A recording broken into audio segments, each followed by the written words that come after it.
आप सभी को नमस्कार बच्चों, कैसे हैं आप सभी लोग। मैं दीवान तिवारी एक बार फिर जोश बैच के इस पीडब्ल्यू के अनोखे प्लेटफॉर्म पर आप सभी का हार्दिक स्वागत करता हूं और उम्मीद करूंगा कि आप लोग बहुत ही बेहतरीन तरीके से बेटा आपकी पढ़ाई में व्यस्त होंगे।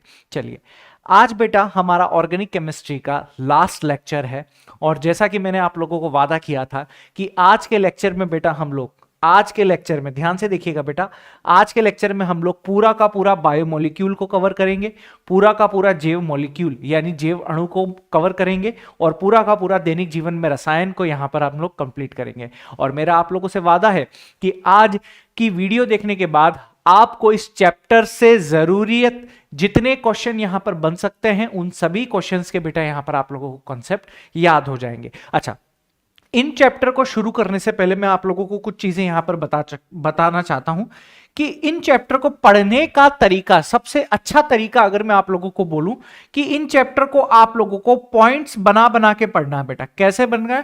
पॉइंट्स बनाकर पढ़ना है बेटा। आप लोगों को पॉइंट्स बनाकर पढ़ना है। ऐसा नहीं होगा कि आप एक ही थ्योरी की फॉर्म में अगर आप इस चैप्टर को पढ़ेंगे तो बेटा ये चैप्टर आप लोगों के पास बहुत ही मुश्किल से यहां पर समझने वाले हैं, ठीक है। और यहां पर अगर मैं आप लोगों को बात करूं कि जैसे आप लोगों को यहां पर ओनली यहां पर एग्जाम्पल बेस्ड आप लोगों से सवाल पूछे जाते हैं। एग्जाम्पल बेस्ड क्वेश्चन बेटा आप लोगों से पूछे जाते हैं। एग्जाम्पल बेस्ड आप लोगों से क्वेश्चंस बेटा यहां पर पूछे जाते हैं। तो इस चीज का आप लोगों को विशेष रूप से ध्यान रखना है कि आप लोगों को सबसे ज्यादा ध्यान किस पर देना है बेटा? एग्जाम्पल पर यानी उदाहरण पर यहां पर सबसे ज्यादा ध्यान आप लोगों को देना है। क्लियर हो रही है मेरे प्यारे बच्चों बात एकदम? चलिए, तो आज हम शुरुआत करते हैं बेटा हमारे लेक्चर की। तो सबसे पहली चीज अगर मैं यहां पर आप लोगों को बोलूं बच्चों, सबसे पहली चीज अगर मैं यहां पर आप लोगों से बोलता हूं तो वो पहली चीज क्या है मेरे प्यारे बच्चों आप लोगों के पास? वो पहली चीज है कि भाई साहब हम लोगों ने यहां पर बहुलकों का यानी जो आप लोगों के पास पॉलीमर है उनको सबसे पहले आप लोगों ने किस तरीके से क्लासिफाई किया हुआ है, तो उसका एक चार्ट में लेके आ रहा हूं। जरा देखिए जरा ध्यान से, आप लोगों को यहां पर जरा देखना है बेटा। आप लोग यहां पर जरा ध्यान से देखिएगा बच्चों, यहां पर जरा ध्यान से देखिएगा। अगर मैं यहां पर आप लोगों से बात करता हूं, अगर मैं यहां पर आप लोगों से बात करता हूं, ध्यान से देखिएगा बच्चों,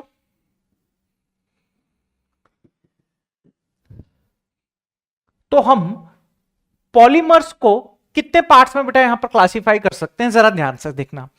on the basis of source यानी स्रोत के आधार पर कि कौन सा पॉलीमर कौन सा बहुलक हमें कहां से मिल रहा है, उसके बेसिस पर हम लोगों ने पॉलीमर्स को बांटा हुआ है। तो ध्यान से देखिएगा, स्रोत के आधार पर, on the basis of source के आधार पर अगर मैं आप लोगों से यहां पर बात करूं, आप लोगों से मेरे प्यारे बच्चों, तो बहुलकों को हमने यहां पर तीन तरीके से यहां पर बांटा हुआ है। कौन कौन से? एक होता है प्राकृतिक यानी नेचुरल बहुलक, एक होता है सेमी सिंथेटिक यानी अर्ध संश्लेषित बहुलक, एक होता है आप लोगों के पास संश्लेषित यानी सिंथेटिक बहुलक, ठीक है। तो अगर मैं यहां पर आप लोगों से बात करता हूं मेरे प्यारे बच्चों, ध्यान से देखते हुए चलिएगा, बहुत ही ज्यादा यहां पर ध्यान से देखते हुए चलिएगा। प्राकृतिक बहुलक या नेचुरल बहुलक कौन से होते हैं बेटा आप लोगों के पास? जो कि नेचुरली हमारे पास जो हमारा यूनिवर्स होता है, जो हमारी नेचर है उसके अंदर प्रेजेंट होते हैं। इस टाइप के बहुलक जो हम नहीं बनाते हैं, आर्टिफिशियल तरीके से हम नहीं बनाते हैं, नेचर में पहले से ही प्रेजेंट है, जिसका उपयोग हम हमारी आवश्यकताओं के लिए करते हैं। तो इस प्रकार के बहुलकों को, इस प्रकार के पॉलीमर को हम लोग क्या बोल देते हैं बेटा? नेचुरल बहुलक यानी प्राकृतिक बहुलक यहां पर बोल देते हैं। कौन कौन से हो सकते हैं बेटा? स्टार्च क्या होता है बेटा हम लोगों के पास? कार्बोहाइड्रेट का एक प्रकार होता है। और ये क्या होता है? पादपों में संग्रहित भोजन होता है यानी प्लांट्स में स्टोर्ड फूड होता है, ठीक है। रबर हम लोगों के पास प्लांट्स से मिलने वाला लेटेक्स होता है, जिसका यूज हम हमारी जैसे कि रबर की हम बोलते हैं ना कि कोटिंग करते हैं किसी चीज को हम पैक करने के लिए वगैरह में, तो इसका ऐसे मेड में बहुत सारे यूज होते हैं इनके। तो इस प्रकार के पॉलीमर को हम लोग क्या बोल देते हैं बेटा आप लोगों के पास? प्राकृतिक बहुलक यानी नेचुरल पॉलीमर बोल सकते हैं। अच्छा, अब इसकी लैंग्वेज कैसे लिखेंगे? जो मैंने बोला उसी को ही आप लोगों को लैंग्वेज फॉर्म में यहां पर लिख देना है। जो चीज मैंने यहां पर आप लोगों को बोली उसी को ही लैंग्वेज फॉर्म में लिख देना है। अच्छा, एक चीज और, कई बच्चे बोलेंगे सर हम तो जो बुक में लिखी हुई है वो वाली लैंग्वेज लिखना पसंद करेंगे, करिए ना, बुक में जो लैंग्वेज लिखी हुई है उसको हमने अच्छी तरीके से वेल मैनर्ड में वे में लिखा हुआ है, लेकिन हमारी समझने वाली लैंग्वेज क्या होती है बेटा आप लोगों के पास अलग होती है। तो साइंस समझने वाली लैंग्वेज की से समझोगे तो अच्छे से और लंबे समय के लिए बेटा यहां पर आप लोगों को याद रहेगी। तो इतनी चीज आप लोगों को माइंड में यहां पर रखनी है, ठीक है। तो ये थे बेटा प्राकृतिक बहुलक। अच्छा, वहीं अगर मैं सेमी सिंथेटिक की बात करूं, अर्ध संश्लेषित की बात करूं आप लोगों से, अर्ध संश्लेषित एवं उसके बाद में आप लोगों से संश्लेषित की बात करता हूं। ध्यान से देखना, अर्ध संश्लेषित एवं संश्लेषित की अगर मैं बात करूं आप लोगों से, ध्यान से देखो बेटा क्या हो सकता है। तो भाई साहब कुछ भी नहीं है, बहुत ध्यान से देखना बेटा, बहुत ध्यान से देखना भाई साहब। जो आप लोगों के पास अर्ध संश्लेषित होते हैं या सेमी सिंथेटिक होते हैं भाई, तो सेमी सिंथेटिक का मतलब कि इसकी मैक्सिमम जो गुण होते हैं, मैक्सिमम जो प्रॉपर्टीज होती हैं वो नेचुरल पॉलीमर जैसी ही होती हैं, लेकिन उसकी नेचुरल फॉर्म में यानी जो उसकी प्राकृतिक अवस्था है उसमें हम उसका उपयोग मानवों के लिए यानी ह्यूमंस लाइफ में यानी ह्यूमन के यूसेस के लिए नहीं कर सकते हैं। तो अगर उसे हम लोगों के यूज के लिए उसे बनाना है तो उसके नेचुरल स्टेट में यानी नेचुरल फेज में कुछ चेंजेस हम लोगों को यहां पर करने पड़ेंगे। नेचुरल फेज में यानी उसकी नेचुरल स्टेट में कुछ चेंजेस हम लोगों को यहां पर करने पड़ेंगे। अब कुछ चेंजेस जब हम लोगों को यहां पर करने पड़ेंगे तो उसमें कुछ हमें केमिकल रिएक्शंस और फिजिकल रिएक्शंस करवानी पड़ेगी, इसलिए उस टाइप के पॉलीमर को हम लोग बोलते हैं बेटा आप लोगों के पास सेमी सिंथेटिक पॉलीमर यानी अर्ध संश्लेषित पॉलीमर। कैसे हो सकता है, जैसे सेलुलोज हमारा नेचुरल पॉलीमर होता है, तो अगर मैं इसमें कुछ चेंजेस करूं जैसे सेलुलोज एसीटेट हो गया, सेलुलोज नाइट्रेट हो गया, तो ये किसके एग्जाम्पल होते हैं बेटा आप लोगों के पास अर्ध संश्लेषित यानी सेमी सिंथेटिक पॉलीमर के यहां पर एग्जाम्पल होंगे। चलिए नेक्स्ट अगर मैं बात करता हूं भैया आप लोगों के पास कि नेक्स्ट है बेटा आप लोगों के पास यहां पर सिंथेटिक यानी संश्लेषित।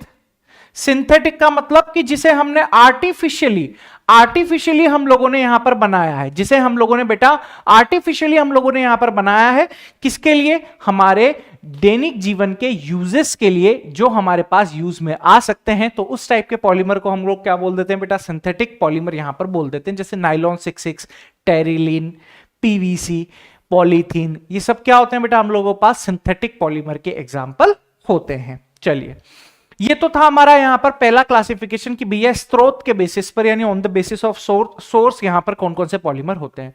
अगर मैं नेक्स्ट आप लोगों से बात करता हूं यहां पर, नेक्स्ट बेटा आप लोगों के पास यहां पर on the basis of structure यानी स्ट्रक्चर के बेसिस पर, on the basis of structure की बात करूं यानी on the basis of structure, तो स्ट्रक्चर के बेसिस पर हम लोगों के पास यहां पर तीन टाइप के होते हैं, तीन टाइप के पॉलीमर होते हैं। कौन कौन से बेटा, एक होता है लीनियर यानी रेखिक बहुलक, एक होता है ब्रांच्ड यानी लीनियर ब्रांच्ड या शाखित श्रृंखला बहुलक, एक होता है तिर्यक बंधित यानी क्रॉस लिंक्ड पॉलीमर।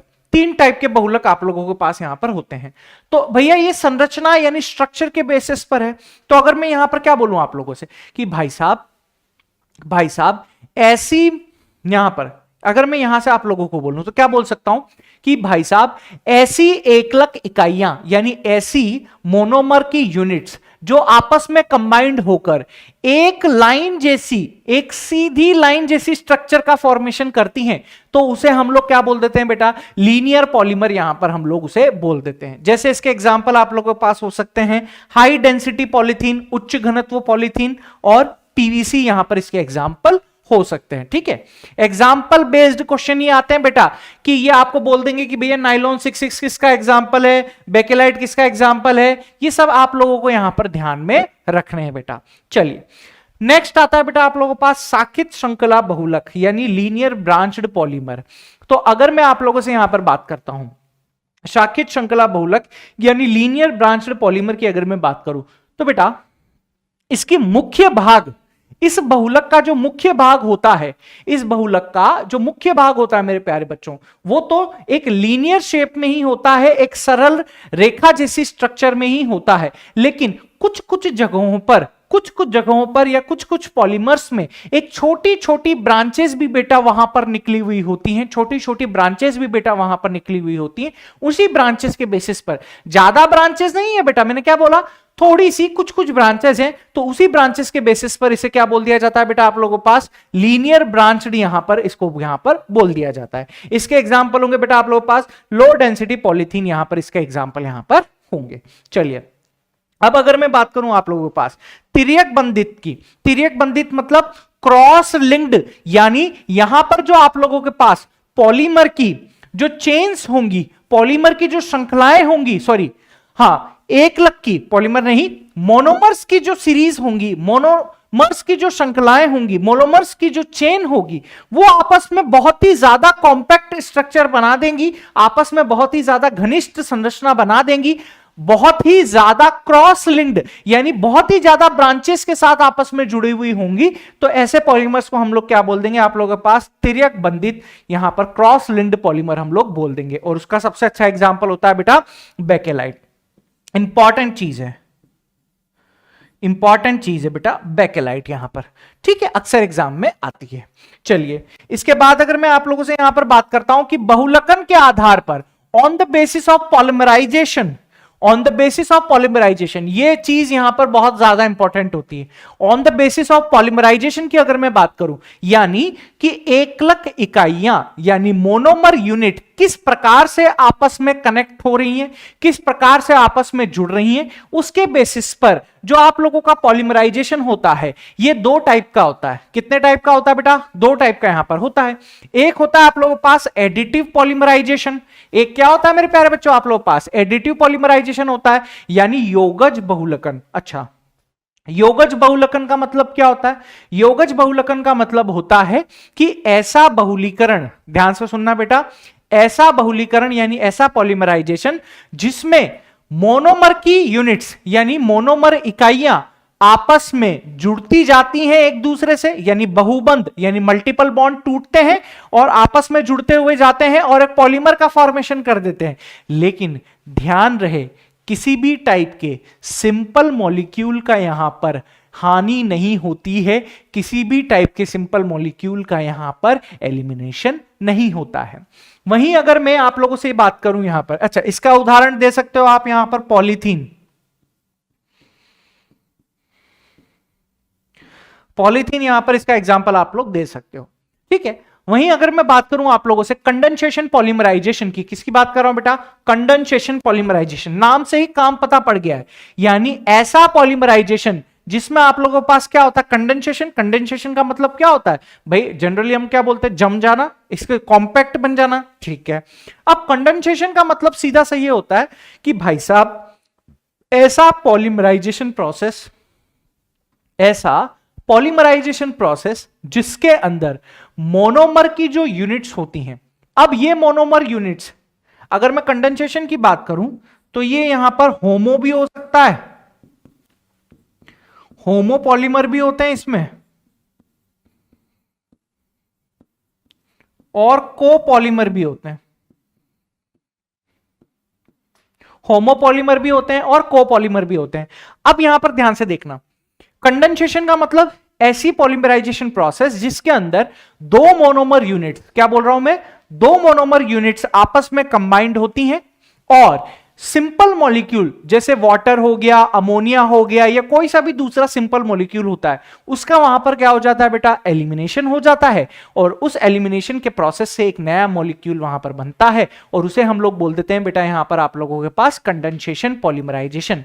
क्या बोल देते हैं प्यारे बच्चों, कंडेंसेशन पॉलीमराइजेशन यहां पर बोल देते हैं। और ये दो टाइप का होता है, एक होगा होमोपॉलीमर, एक होगा आप लोगों के पास कोपॉलीमर। होमोपॉलीमर मतलब जिसमें मोनोमर की यूनिट सारी की सारी कैसी हो, एक जैसी हो, उसे हम बोल देंगे बेटा होमोपॉलीमर। और कोपॉलीमर का मतलब जिसमें मोनोमर यूनिट यानी एकलक इकाइयां कैसी हो बेटा आप लोगों के पास, डिफरेंट हो, तो उसे हम लोग बोल देंगे यहां पर कोपॉलीमर, ठीक है बच्चों। चलिए लास्ट बस नॉट द लीस्ट, लास्ट हम लोगों के पास आता है आणविक बल के आधार पर, यानी on the basis of attraction force. आणविक बल के आधार पर, on the basis of attraction force, हम लोगों के पास पॉलीमर्स किस किस टाइप के होते हैं, जरा यहां पर ध्यान से देखिएगा बच्चों। आणविक बलों के आधार पर अगर मैं यहां पर आप लोगों से बात करूं, एक मिनट बच्चों, मैम इस अमीन्स वाले की हिंदी होती है, अमीन ही होती है हिंदी, और ये इसका चैप्टर का नाम है नाइट्रोजन कंटेनिंग कंपाउंड्स, नाइट्रोजन आधारित यौगिक, नाइट्रोजन आधारित कार्बनिक यौगिक, ठीक है। और अमीन्स को हिंदी में अमीन्स ही बोलते हैं, और ये पार्ट आता है आप लोगों के पास नाइट्रोजन आधारित कार्बनिक यौगिक, ठीक है। और ये अभी बहुलक वाला क्लासिफिकेशन आपको अभी मिल जाएगा, रिकॉर्ड ही कर रहा हूं मैं। तुम्हारे लिए इतनी चिंता है हमारे मैनेजमेंट को, देखो खट से फोन कर देते हैं कि बच्चों के लिए रिकॉर्डेड टाइम पर हो गया कि नहीं हो गया, ठीक है, टाइम पर ही दे रहे हैं भैया आप लोगों को। चलिए अब हम बात करें यहां पर आणविक बलों के आधार पर, तो आणविक बलों के आधार पर अगर मैं यहां पर बात करूं आप लोगों से, तो एक होता है इलास्टिक, यानी ध्यान से सुनिएगा, इस प्रकार के बहुलकों में जो आणविक बल होते हैं जहां से मोनोमर की यूनिट यानी एकलक की इकाइयां आपस में जुड़ी हुई होती हैं, तो ये दोनों मोनोलक यानी एकलक की इकाइयां आप लोगों के पास दुर्बल वांडरवाल बलों के द्वारा जुड़ी हुई रहती हैं। किसके द्वारा बेटा? दुर्बल वांडरवाल बलों के द्वारा जुड़ी हुई रहती हैं। और इसी दुर्बल वांडरवाल बल में आसानी से तनन सामर्थ्य होती है, यानी इलास्टिसिटी होती है। इसी की वजह से इस प्रकार के बहुलकों को हम क्या बोल देते हैं बेटा? इलास्टिक बहुलक यानी प्रत्यास्थ बहुलक बोल देते हैं। जैसे रबर इलास्टिक नेचर होती है उसमें, तो वो किसका उदाहरण हो जाएगा बेटा? इलास्टिक बहुलक का यहां पर उदाहरण हो जाएगा। चलिए अब अगर मैं बात करूं कि रेशे किसमें होंगे बेटा, रेशे के अंदर भी यहां पर आप लोगों के पास क्या होगा? बंद होगा, लेकिन वो बंद जो होगा वो कंपैरेटिवली थोड़ा सा क्या होगा? मजबूत होगा। तो इस प्रकार में यहां पर रेशों में नायलॉन का आप उदाहरण ले सकते हो, टेरिलीन का आप उदाहरण ले सकते हो। ताप सुघट्य, ताप सुघट्य का मतलब होता है बेटा ऐसे बहुलक जो नॉर्मल टेम्परेचर पर, तो नॉर्मल टेम्परेचर पर कैसे होते हैं बेटा आप लोगों के पास? हार्ड होते हैं, लेकिन जैसे ही मैं टेम्परेचर बढ़ा देता हूं, जैसे ही मैं टेम्परेचर क्या कर देता हूं बेटा? बढ़ा देता हूं, तो हाई टेम्परेचर पर क्या कर देते हैं बेटा? मेल्ट होना शुरू कर देते हैं, हाई टेम्परेचर पर मेल्ट हो जाते हैं। तो इस प्रकार के बहुलक को बोला जाता है बेटा यहां पर थर्मोप्लास्टिक बहुलक। क्या बोला जाता है बेटा? थर्मोप्लास्टिक बहुलक यहां पर बोल दिया जाता है। चलिए ताप दृढ़ बहुलक क्या होता है बेटा? ताप दृढ़ बहुलक जिसको आप एक बार मेल्ट कर दो, जिसको आप एक बार मेल्ट कर दो तो वो मेल्ट होने के बाद अपनी इनिशियल स्टेट में नहीं आ पाएगा, अपनी इनिशियल कंडीशन में लौट कर नहीं आएगा। तो उस टाइप के बहुलक को हम बोल देते हैं बेटा थर्मोसेटिंग बहुलक। क्या बोल देंगे बेटा? उस टाइप के बहुलक को हम थर्मोसेटिंग पॉलीमर यहां पर यानी थर्मोसेटिंग बहुलक, ताप दृढ़ बहुलक हम लोग यहां पर इसको बोल देंगे। जैसे बेकेलाइट, जैसे मेलानिन, फॉर्मेल्डिहाइड, रेजिन, ये सब किसके उदाहरण होते हैं बेटा आप लोगों के पास? थर्मोसेटिंग पॉलीमर यानी ताप दृढ़ बहुलक के उदाहरण आप लोगों के पास होते हैं। तो ये कुछ इस प्रकार से बेटा हम लोगों के पास क्लासिफिकेशन है बहुलकों का, कुछ इस प्रकार से हम लोगों को चीजें यहां पर याद रखनी है। मैं दोबारा बोलूंगा, लैंग्वेज जरूरी नहीं है कि जो मैंने आपको बोली और जो किताब में लिखी हुई है वही लैंग्वेज आपको लिखनी है, कतई जरूरी नहीं है। हम आर्ट्स नहीं पढ़ रहे हैं, हम आर्ट्स नहीं पढ़ रहे हैं, हम पुराने जमाने में राजाओं महाराजाओं की या जो हमारे पास सम्राट होते थे उनकी जीवनियां नहीं पढ़ रहे हैं कि हम लोगों को उसी की तरह याद रखनी है। हम लोग साइंस पढ़ रहे हैं, साइंस में बेटा लॉजिक्स काम करते हैं और उन लॉजिक्स को आप अपनी लैंग्वेज में भी लिख सकते हो, गलत नहीं होता है। बस हाँ, आप जो एग्जाम्पल दोगे वो उसके अकॉर्डिंग वहां पर आपका लॉजिक होना चाहिए बच्चों। चलिए ये था हमारे पास क्लासिफिकेशन ऑफ बहुलक। मैं दोबारा आपसे बोलूंगा, दोबारा आपसे रिक्वेस्ट करूंगा कि ये जो लास्ट के 3 चैप्टर हैं ये बस आप एग्जाम्पल बेस्ड ध्यान रखिएगा, क्योंकि आप लोगों के चाहे आप कोई सा भी एग्जाम दे रहे हो, चाहे आप 12th लेवल का दे रहे हो, चाहे आप जेई का दे रहे हो, चाहे आप नीट का दे रहे हो या चाहे आप एडवांस का दे रहे हो, इन चैप्टरों से क्वेश्चन हमेशा एग्जाम्पल बेस्ड आते हैं, या जो केमिकल रिएक्शन होती है उसमें कुछ छोटी मोटी बातें होती हैं, उन केमिकल रिएक्शन पर बेस्ड आप लोगों से सवाल पूछ लिया जाता है। चलिए अब अगर मैं यहां पर बात करता हूं आप लोगों से नेक्स्ट कि भाई साहब बहुलकन के प्रकार क्या होते हैं। नेक्स्ट क्या है आप लोगों के पास कि बहुलकन के प्रकार यहां पर आप लोगों को बताने हैं। तो यहां पर जरा ध्यान से देखिएगा, अगर मैं आप लोगों से बात करूं टाइप्स ऑफ पॉलीमराइजेशन की, बहुलकन के प्रकार की, तो जरा ध्यान से देखिएगा। 2 टाइप का पॉलीमराइजेशन आप लोगों के पास होता है। एक होता है आप लोगों के पास योगात्मक बहुलकन या श्रृंखला वृद्धि बहुलकन। योगात्मक बहुलकन यानी एडिशन पॉलीमराइजेशन या फिर चेन ग्रोथ पॉलीमराइजेशन भी हम लोग इसको बोल देते हैं। वहीं पर दूसरी तरफ होता है मेरे प्यारे बच्चों आप लोगों के पास संगनन बहुलकन यानी कंडेंसेशन पॉलीमराइजेशन। दोनों की बात हम लोग चार्ट में कर चुके हैं। दोनों की बात हम लोग बेटा चार्ट में कर चुके हैं, ध्यान से देखिएगा। अब ये जो है यहां पर आप लोगों के पास बहुलकन, ध्यान से देखिएगा, यहां पर योगात्मक बहुलकन दो प्रकार से होता है, एक तो मुक्त मूलक के द्वारा हो सकता है या फिर आयनिक क्रियाविधि के द्वारा यहां पर आप लोगों को हो सकता है। एक तो मुक्त मूलक के द्वारा होगा, एक तो मुक्त मूलक के द्वारा होगा या फिर आयनिक के द्वारा यहां पर आप लोगों के पास होगा। यानी मुक्त मूलक की क्रियाविधि के द्वारा, फ्री रेडिकल मैकेनिज्म के द्वारा एकलक इकाइयां यानी मोनोमर यूनिट आपस में जुड़ेंगी, या फिर आयनिक मैकेनिज्म के द्वारा आप लोगों के पास जो मोनोमर की यूनिट्स होंगी, एकलक की इकाइयां होंगी, वो आपस में यहां पर जुड़ती हुई दिखाई देंगी। तो उसमें से एक क्रियाविधि, एक मैकेनिज्म मैंने यहां पर आप लोगों को लिख दिए बेटा। जैसा मैंने प्रॉमिस किया था, हर एक चीज याद करवा दूंगा, बस यहां पर आप ध्यान बनाए रखना बेटा, अटेंशन बनाए रखना। अब अगर मैं यहां पर बात करता हूं आप लोगों से मुक्त मूलक क्रियाविधि की, ध्यान से देखिएगा, मुक्त मूलक क्रियाविधि की बात हो रही है यहां पर आप लोगों से, फ्री रेडिकल मैकेनिज्म की यहां पर बात हो रही है, तो ध्यान से देखना। अगर मैं यहां पर आप लोगों से बोलता हूं कि ये जो मुक्त मूलक क्रियाविधि होती है, ये 3 पार्ट्स में यहां पर आप लोगों को देखी जा सकती है। कौन कौन से पार्ट्स है बेटा यहां पर, जरा आप लोग ध्यान से देखेंगे बेटा, कौन कौन से पार्ट्स हैं देखिए। पहला होता है आप लोगों के पास श्रृंखला प्रारंभक पद, यानी चेन इनिशिएशन स्टेप की यहां पर आप लोगों से बात हो रही है। पहली स्टेप कौन सी होती है बेटा, चेन इनिशिएशन स्टेप, यानी यहां पर श्रृंखला को हम किस तरीके से शुरुआत करेंगे, कैसे हम मोनोमर्स यूनिट को शुरुआती रिएक्शन में उतारेंगे, वो सारी कहां पर पढ़ते हैं बेटा हम लोग, यहां पर चेन इनिशिएशन स्टेप में पढ़ते हैं। अब चेन इनिशिएशन स्टेप के लिए हम लोगों को एक इनिशिएशन रिएजेंट की जरूरत होती है, यानी जो श्रृंखला को शुरुआत करे उस अभिकर्मक की जरूरत होती है। तो वो क्या होता है हम लोगों के पास, परऑक्साइड होता है। क्या होता है बेटा, परऑक्साइड होता है। तो जरा ध्यान से देखिएगा, यहां पर ये हम लोगों ने लिया हुआ है बेटा बेंजोइल परऑक्साइड। कैसे है सर परऑक्साइड, यहां पर COO बॉन्ड आप लोगों को दिखाई दे रहा है, इसी बंद को यहां पर क्या बोला जाता है बेटा आप लोगों के पास, परऑक्साइड बंद यहां पर बोला जाता है। तो इसी परऑक्साइड बंद की वजह से, और यहां पर बेंजील आप लोगों के पास दिखाई दे रहा है, तो इसको बोला जाता है बेटा आप लोगों के पास बेंजोइल परऑक्साइड। अब इस बेंजोइल परऑक्साइड को हम लोगों ने फ्री रेडिकल में कन्वर्ट किया। कैसे, यहां पर जैसे ही मैं HNu यानी फोटोन दूंगा, तो फोटोन की उपस्थिति क्या दिखाती है आप लोगों को कि भैया ये यहां से ब्रेक डाउन होगा। अब ये कहां से ब्रेक डाउन होगा, परऑक्साइड बॉन्ड से ब्रेक डाउन होगा। तो यहां से ये बॉन्ड जैसे ही ब्रेक डाउन हुआ आप लोगों के पास, तो यहां पर आप लोगों के पास ये यहां पर फ्री रेडिकल यानी मुक्त मूलक बना बेटा। अब जैसे ही ये यहां पर फ्री रेडिकल मुक्त मूलक बना, तो अब यहां से ये वाला बॉन्ड यहां से टूटेगा, तो एक फ्री रेडिकल यहां पर, एक फ्री रेडिकल यहां पर, इसने यहां आया, ये यहां पर आ गया, तो ये यहां पर कंबाइंड होकर क्या बना देंगे आप लोगों के पास, CO2 बना देंगे। तो यहां से आप लोगों के पास CO2 निकल गया। क्या निकल गया बेटा, CO2 यहां से निकल गया, और यहां पर आप लोगों को फिनाइल रेडिकल यहां पर बनते हुए दिखाई देगा। क्या बनते हुए दिखाई दे रहा है बेटा, यहां पर आप लोगों को फिनाइल रेडिकल बेटा यहां पर बनते हुए आप लोगों को दिखाई दे रहा है। चलिए, अब ये जो फिनाइल रेडिकल यहां पर आप लोगों को बनते हुए दिखाई दे रहा है, ये फिनाइल रेडिकल यहां पर इस एल्कीन के साथ रिएक्ट करता है।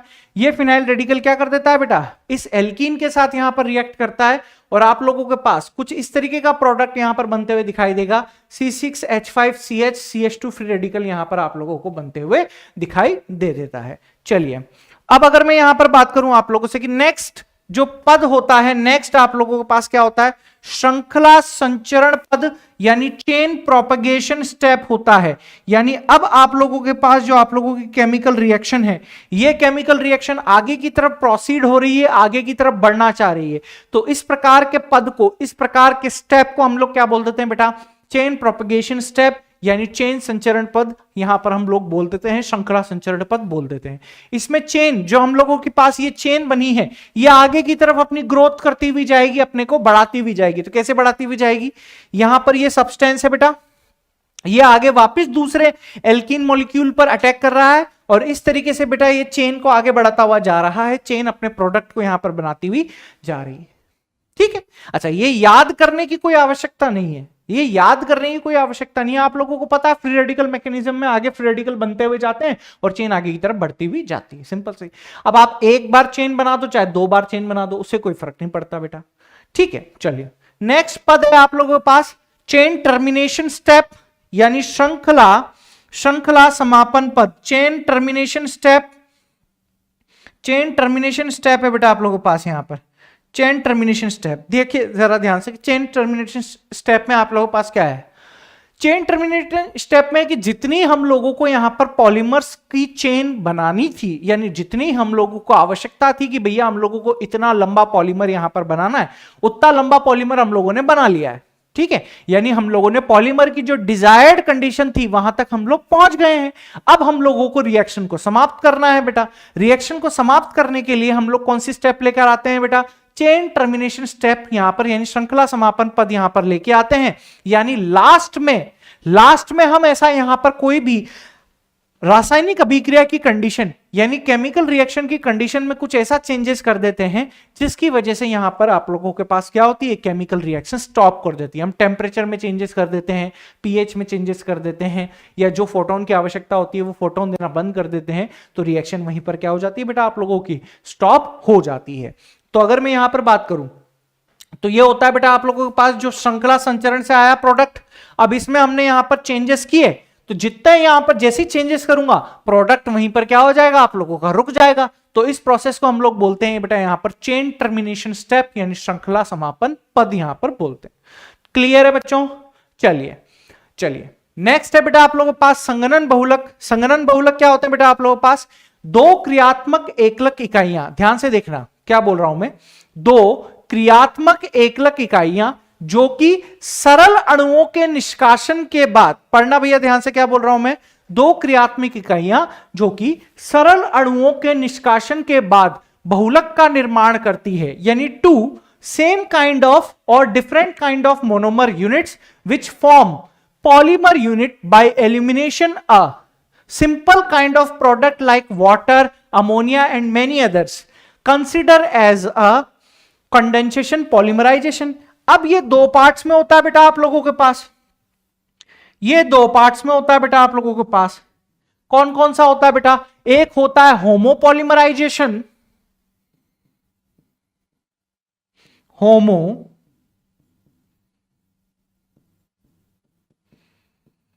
होमोपॉलीमराइजेशन, और एक होता है मेरे प्यारे बच्चों आप लोग पास कोपॉलीमराइजेशन।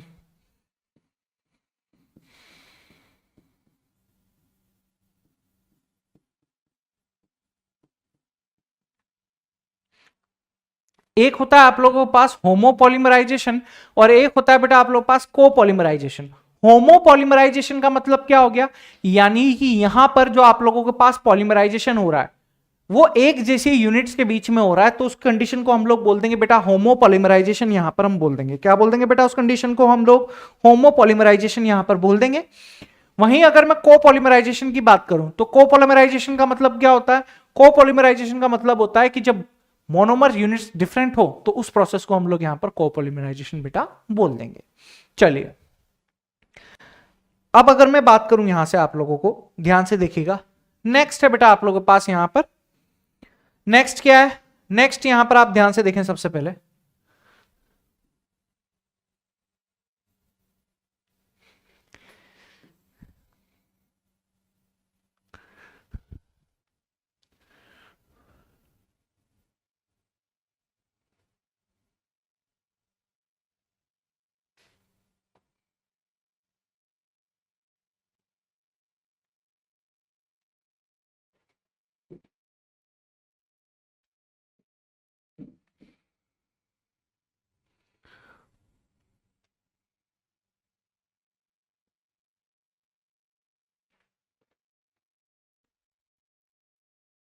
पहले मेरे को ये कर लेने दो।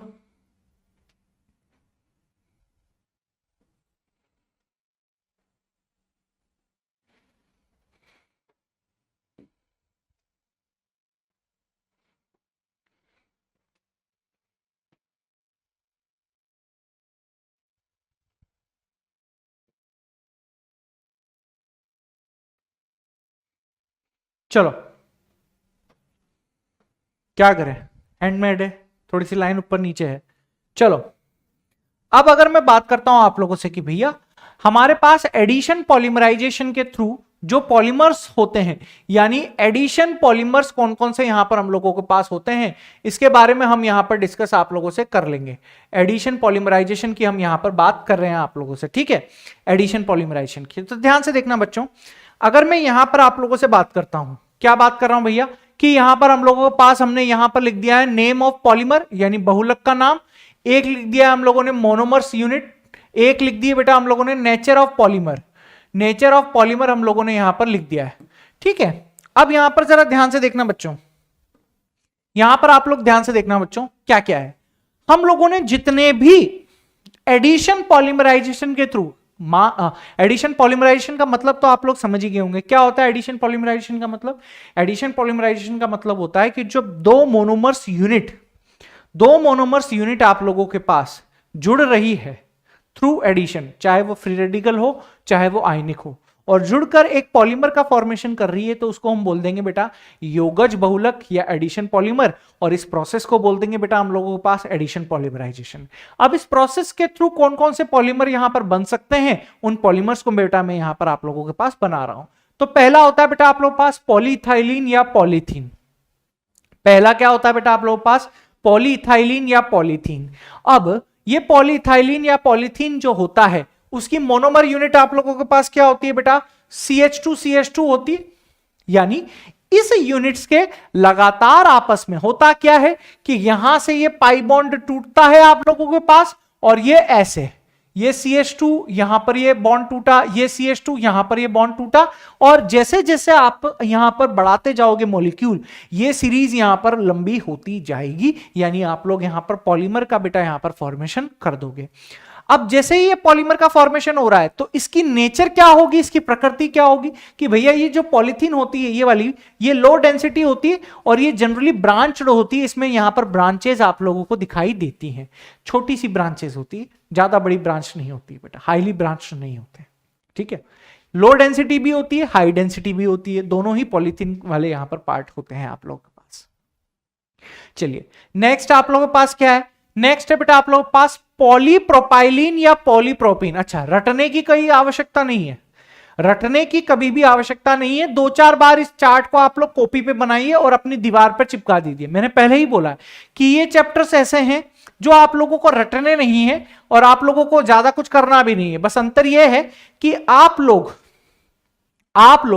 यहां पर इसको कॉपी में बनाइए चार्ट को अच्छे से, और उस चार्ट को दीवार पर चिपका दीजिए और डेली इस चार्ट को देखते हुए जाइए, ऑटोमेटिकली याद हो जाएंगी सारी चीजें, कुछ भी नहीं करना पड़ेगा आप लोगों को। बहुत इजी चैप्टर है, बहुत ज्यादा स्कोरिंग चैप्टर है, आप थोड़े से समय देकर यहां पर इस चैप्टर में अच्छे से स्कोर कर सकते हैं बेटा। चलिए पॉलीप्रोपाइलिन या पॉलीप्रोपीन की अगर मैं आप लोगों से यहां पर बात करता हूं तो पॉलीप्रोपाइलिन के लिए जो मोनोमर यूनिट होती है वो क्या होती है, CH3CH डबल बॉन्ड CH2। ये यहां पर आप लोगों के पास मोनोमर की यूनिट होती है, 1 लाख की इकाइयां होती। वापिस यहां से ये पाई बॉन्ड टूटेगा आप लोगों के पास, जैसे ये पाई बॉन्ड टूटेगा तो इस CH पर एक फ्री वैलेंसी आएगी, इस CH2 पर एक फ्री वैलेंसी आएगी, तो यहां पर इस CH2 से आगे की तरफ जुड़ती हुई जाएगी कि नहीं जाएगी बेटा, बिल्कुल यहां पर ये आगे की तरफ बेटा जुड़ती हुई जाएगी आप लोगों के पास। ठीक है जी, ये कैसे होता है बेटा आप लोगों के पास, ये होते हैं यहां पर होमोपॉलीमर होते हैं, समबहुलक होते हैं, और इसकी शेप कैसी होती है बेटा यहां पर लीनियर, यहां पर आप लोगों के पास स्ट्रक्चर होती है। चलिए पॉलीस्टाइरीन या फिर हम इसका क्या बोल देते हैं बेटा, स्टाइरीन भी बोल देते हैं। इसके लिए आप लोगों को मोनोमर्स यूनिट यहां पर ध्यान में रखनी है, ये यहां पर इंपॉर्टेंट है, ये यहां पर क्या है मेरे प्यारे बच्चों आप लोगों के पास इंपॉर्टेंट है। तो ये आप लोगों के पास मोनोमर यूनिट है, ये यहां पर स्टाइरीन है। क्या क्या है, C6H5CH डबल बॉन्ड CH2, यहां पर स्टाइरीन यूनिट है, मोनोमर्स की यूनिट होती है, और ये आपस में कंबाइंड होकर किसका फॉर्मेशन करती है बेटा, होमोपॉलीमर यानी समबहुलक, और इसकी शेप भी कैसी होती है बेटा यहां पर लीनियर आप लोगों के पास होती है। नेक्स्ट नियोप्रिन, ये भी आप लोगों के पास इंपॉर्टेंट है बेटा। नियोप्रिन हम लोगों के पास कैसे बनता है कि जब क्लोरोप्रिन, इसका अगर IUPAC नाम दोगे तो IUPAC नाम कैसे दोगे, ये हम लोगों ने यहां पर चेन को सेलेक्ट किया, और इस चेन को सेलेक्ट करने के बाद ये नंबर 1, ये नंबर 2, ये नंबर 3, ये नंबर 4, तो अगर इसका IUPAC नाम दोगे तो क्या दोगे इसका IUPAC नाम बेटा, 2-chloro-1,3-ब्यूटाडाइईन, 2-chloro-1,3-ब्यूटाडाइईन, ब्यूटाडाइईन इसका IUPAC नाम यहां पर हो सकता है। तो 2-chloro-1,3-ब्यूटाडाइईन के बहुलीकरण के द्वारा यानी पॉलीमराइजेशन के द्वारा इसको हम लोग क्या नाम बोल देते हैं, इसको हम क्लोरोप्रिन भी बोल देते हैं। क्या बोल देते हैं बेटा, इसको हम क्लोरोप्रिन भी बोल देते हैं, और इसके बहुलीकरण के द्वारा हम लोग क्या बना देते हैं बेटा हम लोगों के पास नियोप्रिन रबड़ का यहां पर फॉर्मेशन कर देते हैं। किसका फॉर्मेशन कर देते हैं बेटा? नियोप्रिन रबड़ का यहां पर हम फॉर्मेशन कर देते हैं। अगर मैं एग्जांपल की बात करूं, सॉरी इसकी नेचर की बात करूं, तो नेचर क्या क्या है बेटा आप लोगों के पास? होमोपॉलीमर है और चेन ग्रोथ पॉलीमर यहां पर आप लोगों के पास है। चलो नेक्स्ट है बेटा आप लोगों के पास यहां पर ब्यूना एस। ये भी यहां पर बहुत ही ज्यादा इंपॉर्टेंट है। जो इंपॉर्टेंट लगा रहा हूं वो तो आप लोगों को यहां पर देखने ही देखने हैं बेटा। जो चीज मैं यहां पर इंपॉर्टेंट लगा रहा हूं वो आप लोगों को देखनी है, निश्चित मानकर चलिए आप लोग। ब्यूना एस का फॉर्मेशन कैसे हो सकता है, यानी ब्यूना एस को हम कैसे बनाते हैं? तो ब्यूना एस बेटा हम लोगों के पास यहां पर बनता है, ध्यान से देखिएगा। इसकी मोनोमर यूनिट यानी जो एकलक इकाइयां यहां पर होती हैं वो क्या क्या होती है बेटा आप लोगों के पास? ये होती है आप लोगों के पास 1,3 ब्यूटाडाइन, इसको बोलते हैं 1,3 ब्यूटाडाइन।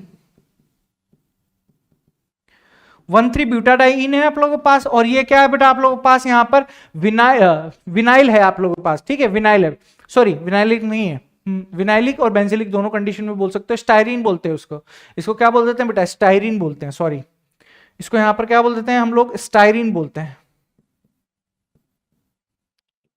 तो 1,3 ब्यूटाडाइन और स्टायरीन दोनों की कंडीशन से बेटा आप लोगों को यहां पर क्या मिलेगा, यानी दोनों के एडिशन से बेटा आप लोगों को यहां पर कौन सी चीज मिलेगी? दोनों की कंडीशन में आप लोगों को, यानी दोनों के एडिशन से आप लोगों को यहां पर ब्यूना एस का यहां पर फॉर्मेशन होते हुए दिखाई देगा मेरे प्यारे बच्चों, ठीक है। इसकी स्ट्रक्चर या शेप की बात करूं तो ये कोपॉलीमर होता है बेटा। कोपॉलीमर है क्योंकि डिफरेंट यूनिट्स है। ये होमोपॉलीमर क्यों थे? क्योंकि एक जैसी यूनिट्स थी बेटा, एक जैसी यूनिट्स थी। यहां पर दो डिफरेंट यूनिट्स आ गई हैं, इसलिए कोपॉलीमर का एग्जांपल हो गया। अच्छा, इसमें जो आप लोगों के पास पॉलीमराइजेशन होती है वो कैसी होती है बेटा? चेन ग्रोथ होती है यहां पर आप लोगों के पास। कैसी होती है बेटा? चेन ग्रोथ पॉलीमराइजेशन यहां पर आप लोगों को देखी हुई जाती है। चलिए नेक्स्ट, अगर मैं पॉलीएक्राइलोनाइट्राइल यानी ऑर्लोन यानी पान की बात करूं, पॉलीएक्राइलोनाइट्राइल यानी ऑर्लोन यानी पान की बात करता हूं, तो इसके लिए जो मोनोमर की यूनिट होती है वो क्या होती है बेटा आप लोग पास? विनाइल साइनाइड यहां पर होती है, आप लोग वाइनलिक साइनाइड या वाइनलिक नाइट्राइल यहां पर होती है, ठीक है। एक ही यूनिट है, कौन सी यूनिट है? CH2 डबल बॉन्ड CH फिर सिंगल बॉन्ड CN, यानी यहां पर आप लोगों के पास जो पॉलीमर है यानी जो बहुलक है उसकी नेचर कैसी होगी बेटा? होमो पॉलीमर होगी, यानी सम बहुलक यहां पर आप लोगों के पास होगी, ठीक है। वहीं पर अगर मैं पॉलीविनाइल क्लोराइड की बात करूं, पॉलीविनाइल क्लोराइड क्या होते हैं बेटा आप लोगों के पास? जरा यहां पर ध्यान से देखना, पॉलीविनाइल क्लोराइड होते हैं बेटा आप लोगों के पास CH2 डबल बॉन्ड CHCl, ये आप लोगों के पास यहां पर मोनोमर्स की यूनिट होती है, ठीक है। इसके बार बार रैपिड एडिशन से, यानी जब ये यूनिट्स आपस में जुड़ जाती हैं, एक ही यूनिट है तो इसको होमोपॉलीमर, ये चेन ग्रोथ पॉलीमर है, श्रृंखला वृद्धि बहुलक है, कि इसी के आपस में जुड़ने से हम लोगों के पास पॉलीमर का फॉर्मेशन यहां पर हो जाता है। क्लियर हो रही नहीं हो रही बेटा बात? अरे सो मत जाना, अगर नींद आ रही है ना सो मत जाना, सो मत जाना, ठंडे पानी में जाओ और नहा लो, ठंडा पानी सर पर डालो और नहा लो। याद करो अपने वो दिन, वो बुरे दिन जब रिश्तेदार आते थे आपके घर और आपको चिढ़ाकर जाते थे कि तुम्हारा सिलेक्शन नहीं हुआ यार। याद करो वो दिन जब तुम्हारे रिश्तेदार आते थे और तुमसे ये कह के जाते थे हमारे बेटे का तो हो गया या हमारी बेटी का तो हो गया सिलेक्शन, और आपके बेटे का क्या हुआ? आपके सामने आपको चिढ़ा के जाते थे। वो दिन याद करो अगर नींद आ रही है तो। अगर युद्ध में सैनिक बोर हो जाए, युद्ध तो कितने दिन चलते हैं? युद्ध तो कितने दिन चलते हैं? अगर युद्ध में सैनिक, आप लोगों के पास जो सैनिक होता है वो बोर हो जाए कि यार 5 दिन हो गए कहीं से गोली नहीं चल रही है यार, बाहर घूम के आता हूं, तो जैसे ही वो बाहर निकलेगा सामने जो है वो बंदूक से मार देगा, उसको गोली चला देगा। वही हाल आपका। यदि आपको ऐसा लगने लग जाए कि हम बोर हो रहे हैं भैया पढ़ाई से, तो वो दिन याद कर लेना, वो दिन याद कर लेना जब तुम्हारे रिश्तेदार तुम्हें आते थे और तुम्हारी जला कर जाते थे, तुम्हारी जला कर जाते थे। याद कर लेना वो दिन। समझ रहे हो? मैं तो भुगत भोगी हूं इन सारी परिस्थितियों से। ये जो चीज मैं तुम्हें बोल रहा हूं ना, ये सारी चीजें मेरे साथ हो चुकी हैं। हम भी किसी जमाने में प्री मेडिकल टेस्ट दिए थे, all India pre medical test हमने भी निकाली हुई है, प्री निकाली हुई है हम लोगों ने भी, हम लोगों ने भी स्टेट PMT निकाली हुई है। लेकिन अनफॉर्चुनेटली जो हमें चाहिए था BDS में नंबर आ चुका था, जो मुझे चाहिए था MBBS वो नहीं मिल पा रहा था, वो नहीं मिल पा रहा था तो ज्वाइन नहीं किया, और आज तुम लोगों के सामने है। ये बात नहीं है कि हम सफल नहीं हुए, हाँ ये बात अलग है कि हाँ दिल में एक कसक रह जाती है कि यार जो चीज मुझे बननी थी ना, ऑनेस्टली बोल रहा हूं ये, अगर आप किसी चीज को दिल से चाहते हो और वो चीज आपको लोगों को ना मिले ना, तो दिल के कोने में कहीं ना कहीं एक कसक बाकी रह जाती है कि यार मजा नहीं आया, वो चीज तो वो चीज ही थी, मजा नहीं आया उस चीज से। तो पढ़ाई भी कुछ ऐसी ही चीज है बेटा। यदि आपने सपना बना लिया कि मुझे डॉक्टर बनना है, मुझे इंजीनियर बनना है, मुझे साइंटिस्ट बनना है, मुझे कुछ भी बनना है, आप उसके लिए प्रयत्न तो करो, ठीक है, होना नहीं होना ये सब ऊपर वाले पे और आपकी मेहनत पर डिपेंड करता है, लेकिन एटलीस्ट आप लोगों को 100% अपना मेहनत देना है, हार नहीं माननी है। जब मैं आप लोगों को ऑनेस्टली बता रहा हूं, मैं आकर यहां पर आप लोगों को हंसा भी सकता हूं, मैं यहां गाना भी गा सकता हूं, लेकिन उन सारी चीजों से बेटा होगा क्या? आपका सिलेक्शन हो जाएगा? नहीं होगा, सिलेक्शन नहीं होगा। हाँ कुछ देर के लिए आप इंटरटेन जरूर हो जाओगे, आप लोगों की नज़र में मैं बहुत ज़्यादा अच्छा हो जाऊंगा कि नहीं सर हमारा बहुत ध्यान रखते हैं, सर हमको बोर नहीं होने देते हैं। क्या वाकई में आप दिल के कोने पर हाथ रख के एक बात बताना मुझे, क्या मेरे गाना गाने से या फिर मेरी हंसी मजाक करने से आपका सिलेक्शन पर पॉजिटिव इम्पैक्ट आ रहा है? पॉजिटिव इम्पैक्ट नहीं आ रहा है। मैं अपना फीडबैक सुधार दूंगा इन सब चीज़ों से, ये आपका सिलेक्शन नहीं होगा। सिलेक्शन सिर्फ और सिर्फ पढ़ाई से होगा, सिलेक्शन सिर्फ और सिर्फ पढ़ाई से ही होगा आप लोगों का, इस बात को आप ध्यान रखें। चलिए बहुत हो गया भाषण, फिर सो गए होंगे थोड़े बहुत, तो फिर थोड़े बहुत सो गए होंगे। चलिए तो ये कुछ इस तरीकों से बेटा हम लोगों ने यहाँ पर एडिशन पॉलीमर्स को, यानी एडिशन बहुलक यानी योगात्मक बहुलक जितने भी होते हैं, हमने उसको चार्ट फॉर्म में यहाँ पर याद कर लिया है। वीडियो को पॉज करना, ये चार्ट बनाना कॉपी में, दीवार के ऊपर चिपका देना, रटना नहीं है, डेली देखते जाओगे चीजें याद होती जाएंगी। चलिए अगले क्वेश्चन की तरफ चलें, यानी अगली स्लाइड की तरफ चलें। अगली स्लाइड है बेटा हम लोगों के पास यहां पर, आप लोगों के पास कंडेंसेशन पॉलीमर्स यानी कंडेंसेशन पॉलीमराइजेशन के थ्रू जो यहां पर बनते हैं वो होते हैं बेटा आप लोगों के पास, जरा ध्यान से देखिएगा, कंडेंसेशन पॉलीमराइजेशन। तो कंडेंसेशन पॉलीमराइजेशन में जो आप लोगों के पास होते हैं, तो यहां पर दो फंक्शनल ग्रुप वाली मोनोमर्स यूनिट आपस में कंबाइंड होती हैं, और जब वो कंबाइंड होती हैं तो कुछ छोटे मॉलिक्यूल्स, सिंपल मॉलिक्यूल जैसे वाटर, अमोनिया आदि यहां से क्या हो जाते हैं बेटा, एलिमिनेट हो जाते हैं। तो इस टाइप की मैकेनिज्म को हम लोग बोलते हैं कंडेंसेशन पॉलीमराइजेशन, और इस मैकेनिज्म से मिलकर बने हुए पॉलीमर्स को हम लोग बोल देते हैं आप लोगों के पास कंडेंसेशन पॉलीमर्स, ठीक है। उसमें अगर सबसे पहला मैं लूं आप लोगों के पास, तो है पॉलीएस्टर, है पॉलीएस्टर या टेरिलीन या डेक्रॉन, क्या बोल रहा हूं मैं, सबसे पहला वाला है आप लोगों के पास पॉलीएस्टर, पॉलीएस्टर का टाइप है, और उसमें भी हम लोग पढ़ रहे हैं बेटा टेरिलीन या डेक्रॉन को। उसके बाद पॉलीएस्टर में ही आप लोगों के पास एक और है ग्लिप्टल या एल्किल रेजिन, हम इसको बोल देते हैं ग्लिप्टल या एल्किल रेजिन। फिर है हम लोगों के पास पॉलीएमाइड है, पॉलीएमाइड में है हम लोगों के पास नाइलॉन 6,6। फिर है हम लोगों के पास नेक्स्ट है पॉलीएमाइड या नाइलॉन 6,6, नाइलॉन 6 है। चलो अब अगर मैं यहां पर बात करूं आप लोगों से, ध्यान से देखना बच्चों, कि पहला है हम लोगों के पास टेरिलीन या फिर डेक्रॉन। तो अगर आप यहां पर ध्यान से देखते हो तो यहां पर टेरिलीन का आप लोगों को यहां पर फॉर्मेशन कैसे होता हुआ दिखाई दे रहा है, जरा यहां पर मुझे ध्यान से देखकर बताओ, आप लोगों को क्या दिखाई दे रहा है वहां पर, अरे बता दो क्या दिखाई दे रहा है वहां पर, इथाइलिन ग्लाइकोल दिखाई दे रहा है कि नहीं दे रहा है? हाँ सर, इथाइलिन ग्लाइकोल हम लोगों को यहां पर दिखाई दे रहा है, और इस इथाइलिन ग्लाइकोल के साथ कौन सी रिएक्शन है, टरथेलिक एसिड है बेटा यहां पर। अरे बोल दो ये चीज क्या है यहां पर आप लोगों के पास, इथाइलिन ग्लाइकोल है।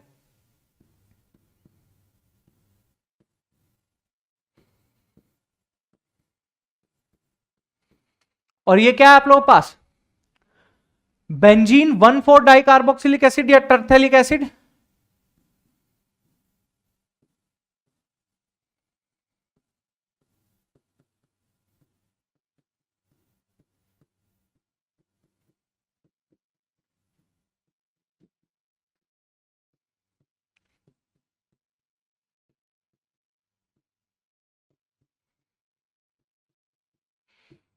बेंजीन 1,4 डाइकार्बोक्सिलिक एसिड या टरथेलिक एसिड, इनके कॉम्बिनेशन से बेटा हम लोगों के पास यहां पर किसका फॉर्मेशन हो गया बेटा, आप लोगों के पास टेरिलीन का यहां पर फॉर्मेशन आप लोगों के पास हो गया। टेरिलीन या डेक्रॉन जो कि एक फाइबर होता है उसका फॉर्मेशन यहां पर हो जाता है। अब यहां पर हम लोगों के पास किसका फॉर्मेशन होता है बेटा, यहां पर आप लोगों के पास वाटर का एलिमिनेशन होता है, कैसे होगा? यहां से H और यहां से ये OH, यहां से H और यहां से आप लोगों के पास OH, यहां से H यहां से OH, यहां से H यहां से OH, क्या निकाल रहे हैं? यहां से वाटर को एलिमिनेशन कर रहे हैं और आप लोगों के पास यहां पर टेरिलीन का फॉर्मेशन यहां पर होकर आप लोगों के पास आ रहा है। बस खाली ये रिएक्शन काम की है आप लोगों के पास, और आप लोगों को ध्यान में रखना है कि ये किसका टाइप होता है, ये पॉलीएस्टर का टाइप होता है। और ये कौन से टाइप के पॉलीमराइजेशन में पढ़ते हैं? कंडेंसेशन पॉलीमराइजेशन पर हम यहां पर पढ़ते हैं, जिसमें दो फंक्शनल ग्रुप दिखाई दे रहे हैं, एल्कोहलिक फंक्शनल ग्रुप भी है और कार्बोक्सिलिक फंक्शनल ग्रुप भी आप लोगों को यहां पर दिखाई दे रहा है, और वाटर का एलिमिनेशन यहां पर हो रहा है। बस इतनी सी चीज आप लोगों को यहां पर ध्यान रखनी है। इसके अलावा यदि आप ध्यान रख सकते हो तो यूज बेस आप चीजें ध्यान रख सकते हो। इसका यूज क्या होता है? ये एक फाइबर होता है, रेशियो होता है। बेटा बात समझ में आ रही है कि नहीं आ रही? चलिए, वहीं अगर मैं पॉलीएस्टर नाम की जो हमारी ब्रांच होती है उसमें दूसरा फाइबर हम लोग पढ़ सकते हैं, ग्लिप्टल या एल्किल रेजिन की मैं बात कर रहा हूं, ग्लिप्टल या एल्किल रेजिन। तो यहां पर भी आप लोगों के पास क्या है बेटा? इथाइलिन ग्लाइकोल है, ये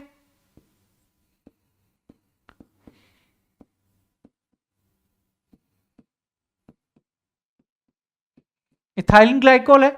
अब ये बेंजीन 1,4 डाइकार्बोक्सिलिक एसिड था, इसे हम लोग क्या बोलते हैं बेटा आप लोगों के पास? बेंजीन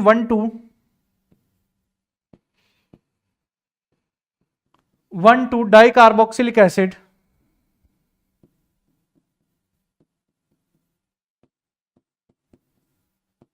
बेंजीन 1,2 डाइकार्बोक्सिलिक एसिड यहां पर हम इसको बोल देंगे। और वापस यहां पर आप लोगों को क्या निकलता हुआ दिखाई दे रहा है बेटा? यहां से आप लोगों को ध्यान से देखना, यहां से भी आप लोगों को यहां पर H2O निकलता हुआ दिखाई देगा, और जैसे ही यहां पर आप लोगों को H2O निकलता हुआ दिखाई देगा, यहां पर आप लोगों के पास ग्लिप्टन का यहां पर फॉर्मेशन हो जाएगा। किसका फॉर्मेशन हो गया बेटा? यहां पर आप लोगों के पास ग्लिप्टल का यहां पर फॉर्मेशन हो जाएगा। क्लियर बच्चों? अरे बोलो, ठीक है। अब यहां पर नेक्स्ट है बेटा आप लोगों के पास कि हम लोग कंडेंसेशन पॉलीमराइजेशन में हम देख रहे हैं बेटा पॉलीएमाइड्स, और पॉलीएमाइड्स में भी हम लोग यहां पर पहले पार्ट की तरफ जा रहे हैं, और वो पहला पार्ट है बेटा आप लोगों के पास नाइलॉन 66। पहला पार्ट क्या है मेरे प्यारे बच्चों? यहां पर आप लोगों के पास नाइलॉन 66 आप लोगों के पास यहां पर पहला पार्ट दिया हुआ है। अब यहां पर देखो जरा ध्यान से, नाइलॉन 66 का फॉर्मेशन कैसे हो रहा है? यहां पर है बेटा आप लोगों के पास यहां पर एडिपिक एसिड,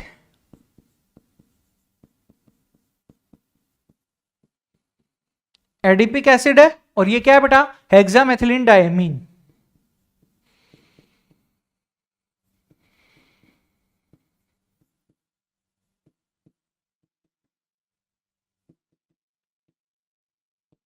एडिपिक एसिड और हेक्सामेथिलीन डायमीन के कंडेंसेशन के स्वरूप, यानी यहां से भी आप लोगों को वाटर यहां पर एलिमिनेट होता हुआ दिखाई देगा। कंडीशन आप लोगों को यहां पर ध्यान रखनी है कि टेम्परेचर कितना है? 553, और हाई प्रेशर आप लोगों को रखना है। तो इनके कंडेंसेशन के थ्रू आप लोगों को यहां पर एक प्रोडक्ट बनता हुआ दिखाई देगा, और उस प्रोडक्ट का नाम क्या होगा मेरे प्यारे बच्चों? यहां पर उस प्रोडक्ट का नाम होगा बेटा आप लोगों के पास नाइलॉन 66। यहां पर उस प्रोडक्ट का नाम हो जाएगा, क्या हो जाएगा बेटा? उस प्रोडक्ट का नाम बेटा यहां पर आप लोगों के पास नाइलॉन 66 यहां पर हो जाएगा। यानी पॉलीएमाइड्स यानी नाइलॉन 66 का फॉर्मेशन यहां पर कुछ इस तरीके से बेटा यहां पर होता है। वहीं अगर मैं बात करूं आप लोगों से कि नाइलॉन 6 का फॉर्मेशन कैसे होता है, तो बेटा हम लोगों के पास यहां पर मोनोमर यूनिट जो होती है, मोनोमर यूनिट वो क्या होती है बेटा आप लोगों के पास? कैप्रोलैक्टम।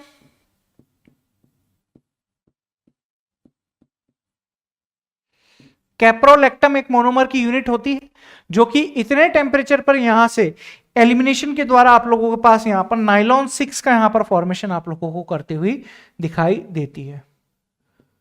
नाइलॉन 6 का बेटा यहां पर आप लोगों को फॉर्मेशन करते हुए दिखाई देती है। तो इन चीजों के बारे में आप लोगों को यहां पर बेटा ध्यान रखनी है। क्लियर हो रही है बेटा बात? क्लियर हो रही है बेटा बात? एकदम क्लियर है। चलिए अगली स्लाइड पर चलूं।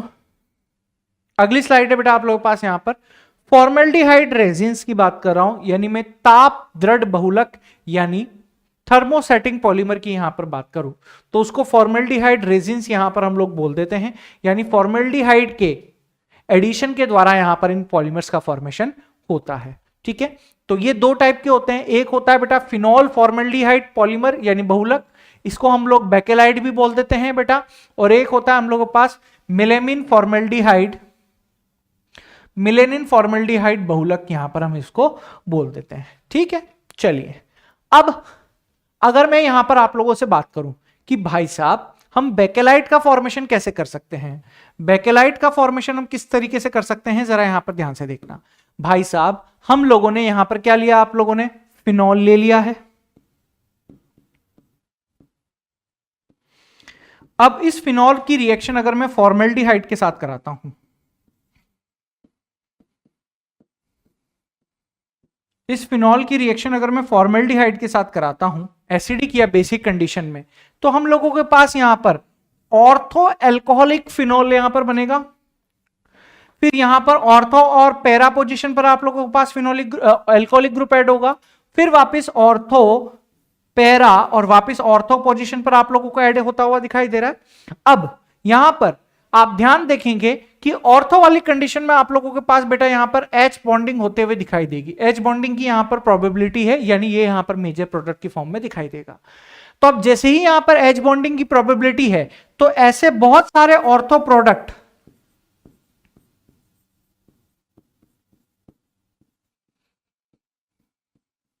सर एच बॉन्डिंग इसमें नहीं होगी क्या?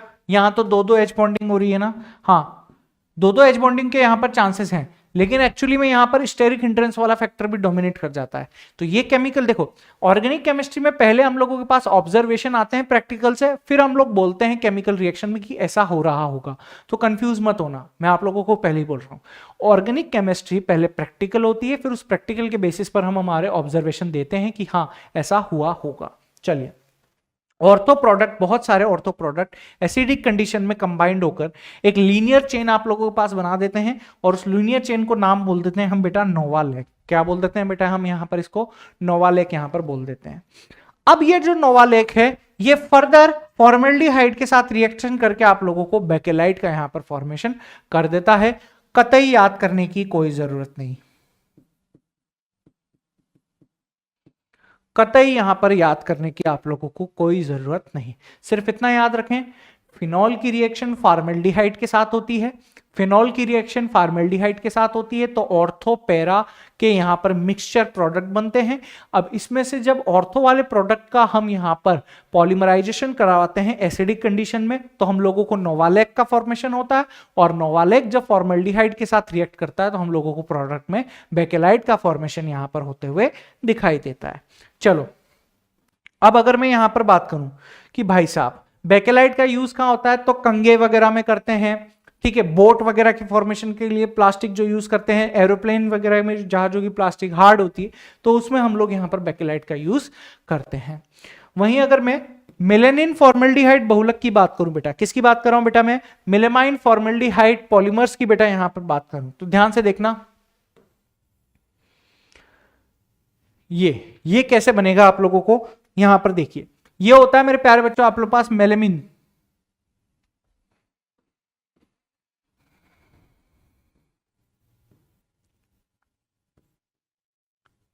ये होता है आप लोग पास मेलेमाइन, और ये यहां पर आप लोग पास फॉर्मेल्डिहाइड है।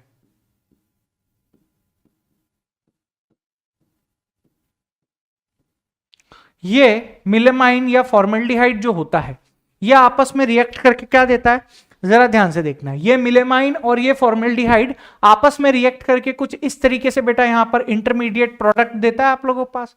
ये इंटरमीडिएट प्रोडक्ट होता है, और इस इंटरमीडिएट प्रोडक्ट के बेटा बार बार रिपीटिंग से ये आप लोगों को यहां पर पॉलीमर का बेटा यहां पर फॉर्मेशन आप लोगों को देखा जाता है, और इसे बोल दिया जाता है बेटा आप लोगों के पास मिलेमाइन पॉलीमर।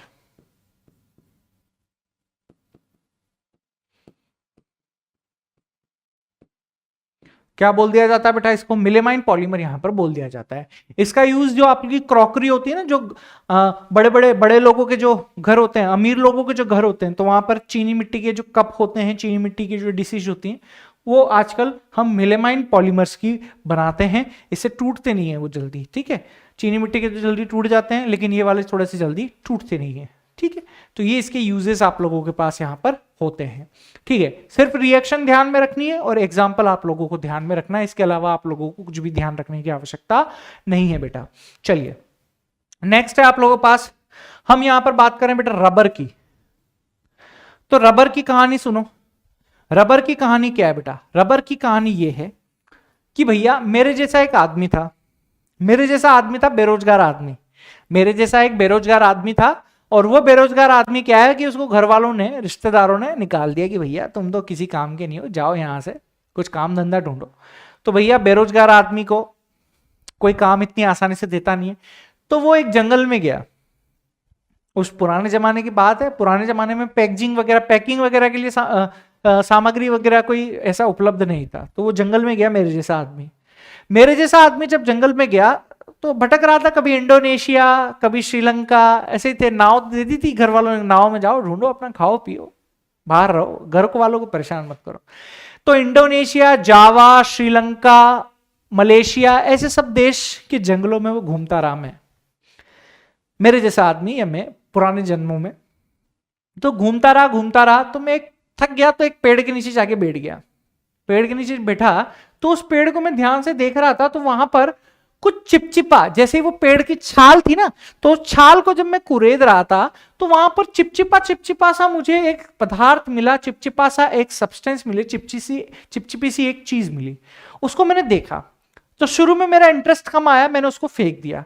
लेकिन अब बारिश आ गई थी, वहां पर बारिश आ गई थी, जो मुझे लकड़ियों को जोड़ने की जरूरत पड़ी, तो वो चिपचिपा था। तो मेरा ऊपर वाले के ने कुछ दिमाग में डाला कि भैया कुछ यूज कर इसका। तो मैंने उस चिपचिपे पदार्थ से जब लकड़ियों को जोड़ा तो वो लकड़ियां थोड़े समय के लिए जुड़ गई। मैंने ये नहीं बोला कि एकदम चिपक गई, मैंने बोला वो थोड़े समय के लिए चिपक गई। तो मैंने सोचा, मैंने अपना दिमाग लगाया, वैसे तो था नहीं पुराने जमाने में, पूरे मेरे पहले वाले जन्म में। जब मैंने दिमाग लगाया तो देखा यार ये तो काम की चीज आ गई अपने पास। अब वो जो चिपचिपी सी चीज थी उसको हमने क्या नाम दे दिया, उसको हम लोगों ने यहां पर बोल दिया कि भाई साहब हम लोगों ने लेटेक्स। अब तो हम लोगों ने उसको लेटेक्स बोल दिया। मैंने उसको बोला था कि वो चिपचिपी सी चीज क्या थी, रबर थी, लेटेक्स थी। आविष्कार कर दिया मैंने वहां पर अपने पुराने जन्मों में। आविष्कार जैसे ही किया तो मैं उसको लेकर आया घर वालों के पास, इतना सारा इकट्ठा किया, उन पेड़ों की जड़ों को छोटे छोटे से पेड़ लेके गया और मैंने यहां पर ला, भैया इसमें से ये चीज निकलती है, इससे हम घर में बना सकते हैं, भैया हमारी छपरी जोड़ सकते हैं हमारी छतों को। तो घर वालों ने क्या कहा, अबे पागल, क्योंकि हर जीनियस को लोग क्या कहते हैं, पागल कहते हैं। हर जीनियस को लोग क्या कह देते हैं बेटा, पागल यहां पर कह देते हैं। तो यहां पर होगा क्या, तो भैया उस लेटेक्स से लोगों ने काम करना शुरू किया। तो भैया अब थोड़ी सी इज्जत मिलने लगी थी मुझे वहां पर, है ना। पुराने जन्मों में जब मैंने ये चीज पता लगाई तब मुझे इज्जत मिलने लगी। तो वहां से हम लोगों ने रबड़ के बारे में सबसे पहले अध्ययन किया कि भैया रबड़ हम लोगों को मलेशिया, जावा, इंडोनेशिया, ये श्रीलंका, यहां पर पेड़ होते हैं, है ना, कुछ स्पेसिफिक पेड़ होते हैं बेटा, और उस पेड़ों से हम लोगों को कच्चा सब्सटेंस निकलता था जिसे हम लोग लेटेक्स बोलते हैं, और उसी लेटेक्स को पुराने जमाने में रबर बोल दिया जाता था। लेकिन वो रबर इतना यूजफुल नहीं होता था क्योंकि वो टूट जाता था, ज्यादा इलास्टिसिटी उसमें नहीं होती थी, है ना, ज्यादा इलास्टिसिटी उसमें नहीं होती थी। चलिए, ब्रिटलनेस ज्यादा होती थी, भंगुरता ज्यादा होती थी, प्रेशर लगाने पर टूट जाया करता था। तो भाई साहब ज्यादा यूजफुल नहीं था, लेकिन हाँ काम चल जाता था। अब धीरे धीरे साइंस आगे आई, आविष्कार हुए, तो हम लोगों को पता चला कि जो आइसोप्रीन होता है यही क्या होता है, हम लोगों का नेचुरल रबड़ होता है। जो आइसोप्रीन होता है वही क्या होता है, हम लोगों के पास नेचुरल रबर होता है। अगर इसका नाम मैं देना चाहूं तो इसका नाम क्या दे सकता हूं, 2-मिथाइल-1,3-ब्यूटाडाइईन दे सकता हूं कि नहीं दे सकता, हाँ सर दे सकता हूं। इसका नाम होगा 2-मिथाइल-1,3-ब्यूटाडाइईन। 2-मिथाइल-1,3-ब्यूटाडाइईन, यहां पर इसका आईयूपीएसी नाम आप लोगों के पास होगा। क्लियर हो रही है ये चीज, हाँ सर ये चीज हम लोगों को यहां पर क्लियर होती हुई दिखाई दे रही है। चलो अब अगर मैं यहां पर बात करता हूं आप लोगों से कि अब और आविष्कार हुए, तो हमें पता लगा कि ये जो आइसोप्रीन की जो यूनिट्स होती हैं ये आपस में यहां पर कुछ इस तरीके से जुड़ी हुई दिखाई देती हैं, हम लोगों को यहां पर ट्रांसफॉर्म में जुड़ी हुई दिखाई देती हैं। वैसे तो इसको सिस फॉर्म बोल दिया जाता है ना। तो अगर मैं इसको यहां पर बोलूं, चलो सिस फॉर्म बोल देता हूं, इस सिस फॉर्म में आपस में जुड़ी हुई दिखाई दे रही है, फॉर्म वॉर्म छोड़ो, आप लोग इसको इस तरीके से बोल सकते हो कि भाई साहब ये आपस में कुछ इस तरीके से यहां पर कंबाइंड होकर जुड़ी हुई दिखाई देती है एडिशन के द्वारा, ठीक है।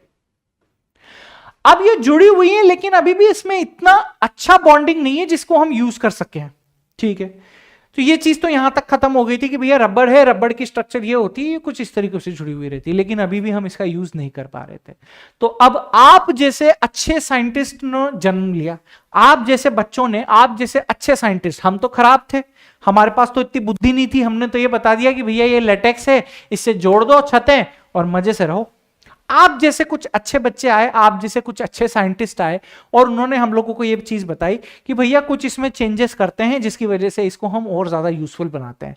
तो आप में से कोई साइंटिस्ट आया, आप जैसे बच्चों में से कोई साइंटिस्ट आया और उसने इस पूरी जो सिस पॉली आइसोप्रीन थी, इसमें कुछ कुछ जगहों पर सल्फर को ऐड कर दिया। कुछ कुछ जगहों पर क्या ऐड कर दिया बेटा? सल्फर को ऐड कर दिया। क्या ऐड कर दिया? कुछ कुछ जगहों पर बेटा सल्फर को यहां पर आप लोगों ने कुछ कुछ जगहों पर ऐड कर दिया। अब इस सल्फर को जब आप लोगों ने कुछ कुछ जगहों पर यहां पर ऐड किया है ना, तो इस प्रोसेस को बोला जाता है बेटा रबर का वल्कनीकरण या वल्कनीकरण, यहां पर बोला वल्कनाइजेशन, यहां पर बोल दिया जाता है किसका? रबर का। क्यों? क्योंकि जो आप लोगों का नेचुरल रबर होता है वो लो टेम्परेचर पर तो टूट जाता है, ब्रिटलनेस शो करता है प्रॉपर्टी, और हाई टेम्परेचर पर मेल्ट हो जाता है, पिघल हो जाता है, पिघल जाता है, तो वो हमारे लिए यूजफुल नहीं था। तो हम लोगों ने इसको यूजफुल बनाने के लिए इसमें सल्फर का एक्सपेरिमेंट किया।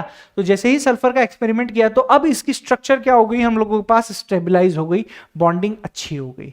कैसी हो गई मेरे प्यारे बच्चों? इसकी स्ट्रक्चर अब स्टेबलाइज हो गई है, बॉन्डिंग अच्छी हो गई है। तो इस प्रोसेस को बोला जाता है वल्कनाइजेशन ऑफ रबर, रबर का वल्कनीकरण यहां पर बोला जाता है। क्या बोल दिया जाता है इस प्रोसेस को? रबर का वल्कनीकरण यानी रबर का वल्कनाइजेशन यहां पर बोल दिया जाता है। क्लियर हो रही है?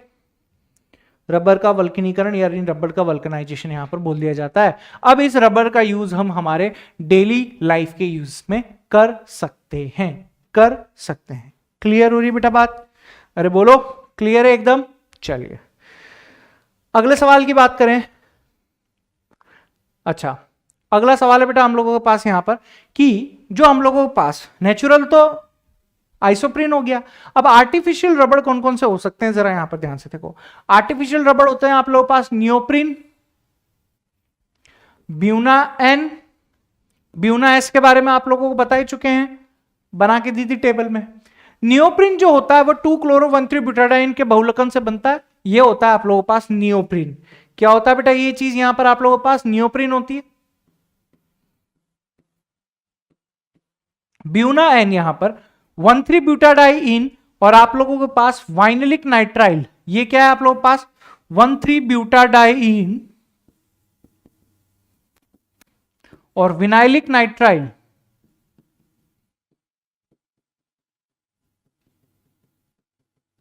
इस विनाइलिक नाइट्राइल के एडिशन से यहां पर आप लोगों के पास किसका फॉर्मेशन हो जाता है बेटा? यहां पर ब्यूना एन का यहां पर आप लोगों को फॉर्मेशन यहां पर हो जाता है। क्लियर है? तो रिएक्शन बेसिकली ध्यान रखनी है आप लोगों को। चलिए इसके बाद नेक्स्ट है बेटा आप लोगों के पास यहां पर जैव निम्नीकरणीय बहुलक यानी बायोडिग्रेडेबल पॉलीमर की हम यहां पर बात कर रहे हैं। नाम से ही काम यहां पर स्पष्ट हो गया, जैव निम्नीकरणीय बहुलक यानी बायोडिग्रेडेबल पॉलीमर की यहां पर मैं आप लोगों से बात करता हूं, नाम से ही काम हो गया। यानी बेटा अब ये जो हम लोग पॉलीमर्स का बेटा यहां पर फॉर्मेशन कर रहे हैं, ध्यान से देखना, अब जो ये पॉलीमर्स का बेटा हम लोग यहां पर फॉर्मेशन कर रहे हैं, तो ये पॉलीमर्स के फॉर्मेशन से हम लोगों के पास क्या होता है कि वातावरण में पॉल्यूशन हो रहा है, एनवायरमेंट में पॉल्यूशन फैलता हुआ जा रहा है। अब ये एनवायरमेंट में जो पॉल्यूशन फैलता हुआ जा रहा है, तो हम कुछ ऐसे पॉलीमर्स का बेटा यहां पर फॉर्मेशन करें जो कि छोटे छोटे माइक्रो ऑर्गेनिज्म यानी छोटे छोटे बैक्टीरिया, छोटे छोटे जीवों द्वारा क्या हो जाए, ऑटोमेटिकली यहां पर समाप्त हो जाए, नष्ट हो जाए। तो उस टाइप के बहुलक को हम लोग बोलते हैं बेटा जैव निम्नीकरण बहुलक यानी बायोडिग्रेडेबल पॉलीमर, जो कि छोटे माइक्रो ऑर्गेनिज्म से खाया जा सके यानी उसको खत्म किया जा सके ताकि एनवायरमेंट में इकट्ठा ना हो, पॉल्यूशन ना हो। तो उसमें पहला टाइप होता है बेटा आप लोगों के पास पॉली बीटा हाइड्रोक्सी ब्यूटीरेट को ब्यूटा हाइड्रोक्सी वेलरेट, नाम आप लोगों को ध्यान में रखना है PHBV, PHBV नाम आप लोगों को ध्यान में रखना है। पॉली बीटा हाइड्रोक्सी ब्यूटीरेट को बीटा हाइड्रोक्सी वेलरेट यहां पर आप लोगों को ध्यान में रखना है, और ये कुछ इस तरीके से बेटा यहां पर आप लोगों को बनता हुआ दिखाई देता है। ठीक है, पॉली बीटा हाइड्रोक्सी ब्यूटीरेट को बीटा हाइड्रोक्सी वेलरेट यहां पर आप लोगों को ध्यान में रखना है। चलिए नेक्स्ट, नेचुरल कौन सा होता है यहां पर, नाइलॉन टू नाइलॉन 6 होता है। इसका फॉर्मेशन कुछ इस तरीके से आप लोगों को करना है, ग्लाइसिन और एमिनो कैप्रोइक एसिड से। सिर्फ और सिर्फ नाम ध्यान रखने हैं और कैसे बनता है वो चीज यहां पर ध्यान रखनी है, मतलब आप लोग यहां पर समझ गए हैं। सिंपल सिंपल से क्वेश्चन आते हैं जेई में भी, एडवांस में भी, और आप लोगों के जो 12th लेवल का एग्जाम है उसमें भी एग्जाम्पल बेस्ड होते हैं। तो अगर यहां पर पहला क्वेश्चन देखें, निम्न में से कौन सा ताप सुघट्य, निम्न में से कौन सा ताप सुघट्य का उदाहरण है। ताप सुघट्य यानी मैं बोल रहा हूं यहां पर आप लोगों के पास थर्मोसेटिंग पॉलीमर,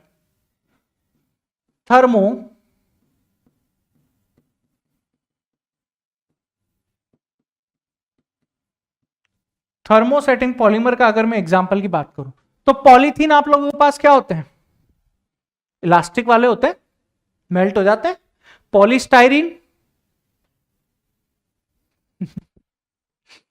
पॉलीथीन भी आप लोगों के पास क्या होते हैं, थर्मोसेटिंग पॉलीमर ही होते हैं। ताप सुघट्य, थर्मोप्लास्टिक, सॉरी ताप सुघट्य, थर्मोप्लास्टिक मैंने ही गलती से लिख दिया।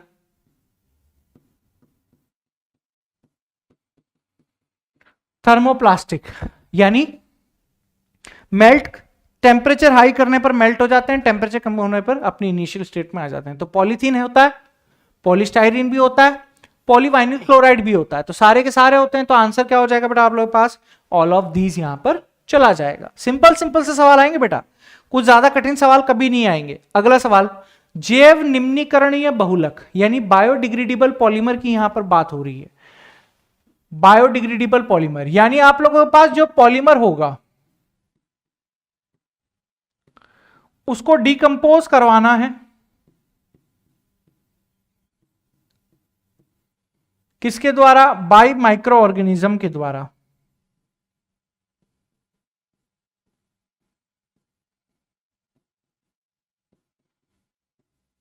बाय माइक्रो ऑर्गेनिज्म के द्वारा इसको डिकंपोज करवा देना है। तो इसको हम लोग जैव निम्नीकरणीय बहुलक यहां पर बोल देते हैं। तो polythene PVC nylon 6, polythene PVC nylon 6 ये सारे क्या होते हैं आप लोगों के पास, मेन मोड होते हैं। ये नॉन बायोडिग्रेडेबल होते हैं,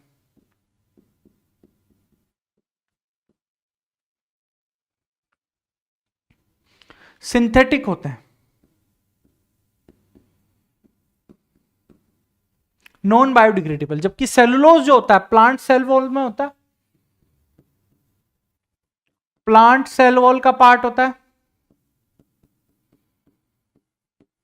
और ये बायोडिग्रेडेबल नेचर का होता है।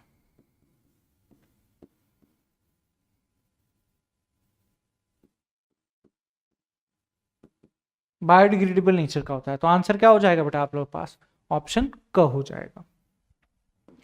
अगले सवाल पर चलें बेटा, निम्न में से कौन सा संघनन बहुलक का उदाहरण होगा। संघनन का मतलब कंडेंसेशन, यानी यहां पर एलिमिनेशन के द्वारा आप लोगों के पास सिंपल मॉलिक्यूल का फॉर्मेशन होगा। तो अगर मैं यहां पर संघनन बहुलक की बात करूं, polymer which have 2 or more functional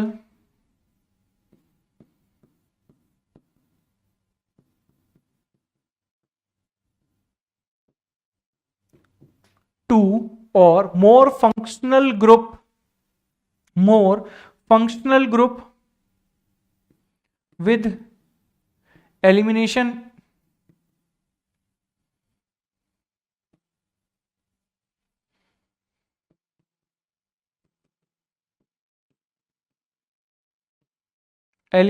of simple molecule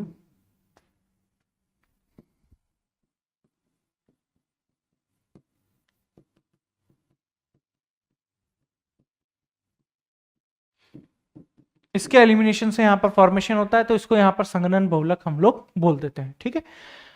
तो पॉलीथीन, पीवीसी, ये सब क्या होते हैं आप लोग पास, एडिशन पॉलीमराइजेशन के होते हैं बेटा। योगज बहुलक के एग्जांपल होते हैं, एडिशन पॉलीमर होते हैं बेटा। लेकिन टेरिलिन आप लोगों के पास इथाइलिन ग्लाइकोल और टर्थेलिक एसिड के कंडेंसेशन के थ्रू बनता है। तो यहां पर टेरिलिन आप लोगों के पास क्या हो जाएगा बेटा, कंडेंसेशन पॉलीमराइजेशन का एग्जांपल हो जाएगा। अगले क्वेश्चन की तरफ चलते हैं बेटा। अगला क्वेश्चन है बेटा यहां पर आप लोगों के पास संश्लेषित यानी सिंथेटिक रबड़ का यहां पर कौन सा एग्जांपल होगा। तो बेटा ब्यूना एस और नियोप्रीन ब्यूना एस और नियोप्रिन दोनों यहां पर सिंथेटिक रबड़ के यहां पर उदाहरण होंगे। तो आप लोगों के पास जो आंसर होगा वो क्या हो जाएगा बेटा, आप लोगों के पास ए और बी होगा। स्टाइरिन 1,3 ब्यूटाडाइन और स्टाइरिन से बनता है, ये किससे बनता है आप लोगों के पास, 1,3 ब्यूटाडाइन प्लस स्टाइरिन, और ये किससे बनता है आप लोगों के पास 2 क्लोरो, या इसको बोल सकते हैं क्लोरोप्रिन, क्लोरोप्रिन से पता बनता है। तो यहां पर आंसर क्या हो जाएगा आप लोग पास, बोथ ए एंड बी यहां पर हो जाएगा। ठीक है, वहीं में अगर आप लोगों से नेक्स्ट बात करूं आप लोग पास, नाइलॉन 66 यहां पर उदाहरण है आप लोग पास। नाइलॉन 66 किसका उदाहरण होता है बेटा, नाइलॉन 66 प्राकृतिक तो नहीं होता है, ठीक है, यहां पर योगात्मक नहीं होता है क्योंकि यहां पर वाटर का एलिमिनेशन होता है। याद करो, हेक्सामेथिलीन डायमीन, हेक्सामेथिलीन डायमीन,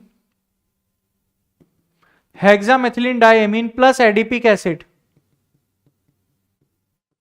इसके कंडेंसेशन से यहां पर हम लोगों के पास नाइलॉन 66 बनता है। तो यहां पर जो आप लोगों के पास एग्जांपल होगा वो ख होगा, प्रतिस्थापित सब्स्टिट्यूशन नहीं होता है, तो आंसर यहां पर हो जाएगा आप लोगों के पास ख। अगला सवाल है बेटा आप लोगों के पास, यहां पर ध्यान से देखिएगा, ग्लाइकोल का डाई कार्बोक्सिलिक अम्ल के साथ बहुलीकरण, टेरिलिन में भी देख सकते हो, ग्लिप्टल में भी देख सकते हो, कि ग्लाइकोल जब आप लोगों के पास बेंजीन के डाई कार्बोक्सिलिक एसिड के साथ बनता है तो वो पॉलीएस्टर होता है ना वहां पर, तो वो कंडेंसेशन पॉलीमराइजेशन का एग्जांपल होता है। तो योगात्मक नहीं, आंसर आएगा आप लोगों के पास कंडेंसेशन पॉलीमराइजेशन। ठीक है, तो आंसर यहां पर कुछ सिंपल सिंपल से सवाल होते हैं बेटा।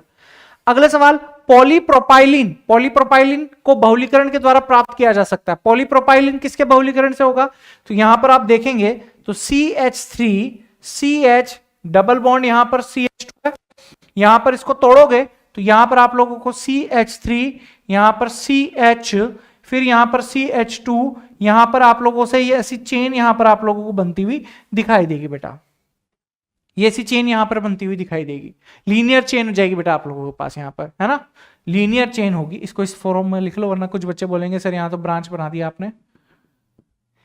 ये इस तरीके से बेटा यहां पर आप लोगों को ये लीनियर चेन यहां पर दिखाई देगी, पॉलीप्रोपाइलिन। ठीक है, ऐसे। चलिए, तो ये था मेरे प्यारे बच्चों आप लोगों के पास यहां पर आंसर। तो आंसर क्या हो जाएगा बेटा इसके पास, ग यहां पर आंसर हो जाएगा।